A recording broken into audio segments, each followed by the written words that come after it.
Hello అండి, అందరికీ నమస్కారం. ఈరోజు నేను చెప్పబోయే కథ కూతురు తీసుకునే నిర్ణయం. సరితకి పెళ్లి చూపులు జరిగాయి. అబ్బాయి ఒక చిన్న బజ్జీ కొట్టు పెట్టుకొని నడుపుకుంటున్నాడు. ఆ విషయం తెలిసిన బాబాయిలు నాన్నని ఏమన్నాయా, మేమేమైనా చచ్చామనుకున్నావా? సరితకి మేము ఒక మంచి సంబంధం చూసాం. అబ్బాయి బ్యాంకులో పనిచేస్తున్నాడు. దానికి సరిత తండ్రి రమేష్ అలా కాదురా, ఆ సంబంధానికి మేము తూగలేము.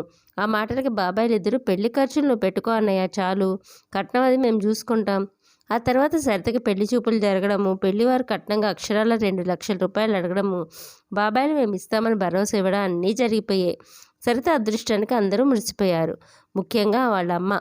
సరిత పెళ్లి కొడుకు రోహన్ ఫోన్ చేసి చిలిపిగా మాట్లాడేవాడు. తన మాటలతోనే మత్తెక్కించేవాడు. తనంటే ఎంతో ప్రేమ ఉన్నట్లు మాట్లాడేవాడు. అందరూ అంటే నాన్న, అమ్మ, బాబాయ్, పిన్ని అందరూ కలిసి పెళ్ళికొడుకు వాళ్ళ ఇంటికి వెళ్ళి వాళ్ళ ఇల్లు దర్జా చూసి మన అమ్మాయి అదృష్టం అంతా అని మురిసిపోయారు. పెళ్లి దగ్గర ఇవ్వాల్సిన కట్నం 2 రోజుల్లో ఇవ్వమని అడుగుతాడు వియ్యంకుల వారు. వెంటనే నాన్న ఊరు ప్రయాణమయ్యారు.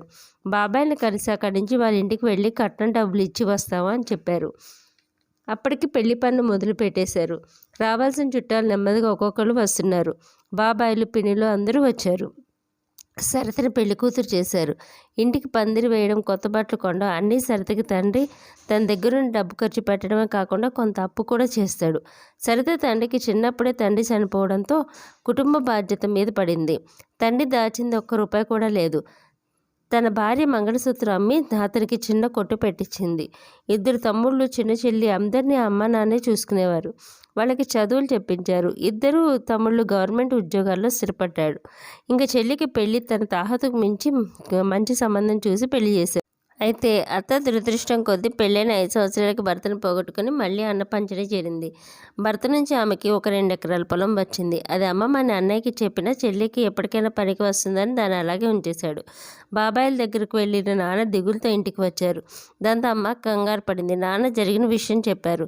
2 కలిసి ఒక 30,000 చేతిలో పెట్టి ఇంతకన్నా ఇవ్వలేమని చెప్పారు. వాళ్ళ దగ్గర డబ్బు ఉందని అందరికీ తెలుసు. అయితే ఇలా మోసం చేస్తారని ఎవ్వరు అనుకోలేదు. అయినా నాన్న అప్పు చాలామంది దగ్గర ఇదివరకే తీసుకోవడంతో అప్పు ఎక్కడ పుట్టలేదు. అమ్మాయి ఏడుస్తూ మనకి చావు తప్ప వేరే దారి లేదు, ఇప్పుడు మా అమ్మాయి పెళ్ళి ఆగిపోతుంది, పీటల దాకా వచ్చిన పెళ్ళి ఆగిపోతే నా చిట్టి తల్లికి మళ్ళీ పెళ్ళవుతుందా? అప్పుడే సరితకి పెళ్లి కొడుకు నుంచి ఫోన్ వచ్చింది. సరిత మీద ప్రేమ ఉడకపోస్తూ మాట్లాడుతున్న అతనితో మధ్యలోనే ఆపితే అసలు విషయం చెప్తుంది సరిత. దాంతో అతను ప్రేమగా అతను నెమ్మదిగా ఫోన్ కట్ చేస్తాడు. కాసేపటికి వియ్యంకుల నుంచి ఫోన్ పెట్టి పెళ్ళి క్యాన్సిల్ చేస్తున్నట్టు చెప్తారు. అప్పుడు సరితకు అర్థమవుతుంది ఈ లోకంలో డబ్బుకి తప్ప ఇంకా దేనికి విలువ లేదని. నెమ్మదిగా వచ్చిన చుట్టాలు వెళ్ళిపోవడం మొదలు పెడతారు. వెంటనే సరిత బయటకు వాకిట్లో పడుకొని ఏడుస్తున్న అత్తయ్య దగ్గరికి వెళ్ళింది. వెంటనే ఆమె లేచి కళ్ళు తుడుచుకొని, అన్నయ్యతో చెప్తాను నా పొలం నీ పేరు మీద రాసేయమని, అప్పుడు నీ పెళ్ళి ఆగదు తల్లి అని మేనకోడల్ని ముద్దు పెట్టుకుంటుంది. వెంటనే అత్త, మీ అబ్బాయి నుంచి నాకు పెళ్లి చేయొచ్చు కదా? అది కాదు తల్లి, వాడు అవిటివాడు, నీ జీవితం పాడు చేసుకోకు. లేదత్త, బావకి నేనంటే చాలా ఇష్టం. ఇంకో విషయం ఏంటంటే ఎవరి మీద ఆధారపడకుండా సొంతంగా షాప్ పెట్టుకొని కష్టపడుతున్నాడు. నన్ను చాలా బాగా చూసుకుంటాడు. అంతేకాదు తను సంపాదించిన డబ్బు మొత్తం 50,000 రూపాయలు నాన్న చేతిలో పెట్టాడు. దానికి ఇంట్లో అందరూ ఒప్పుకున్నారు. ఆగిపోయిందని అనుకున్న పెళ్ళి కూతురు నిర్ణయంతో ఇంట్లో పెళ్లి బాజాలు మోగాయి. ఇంతేనండి.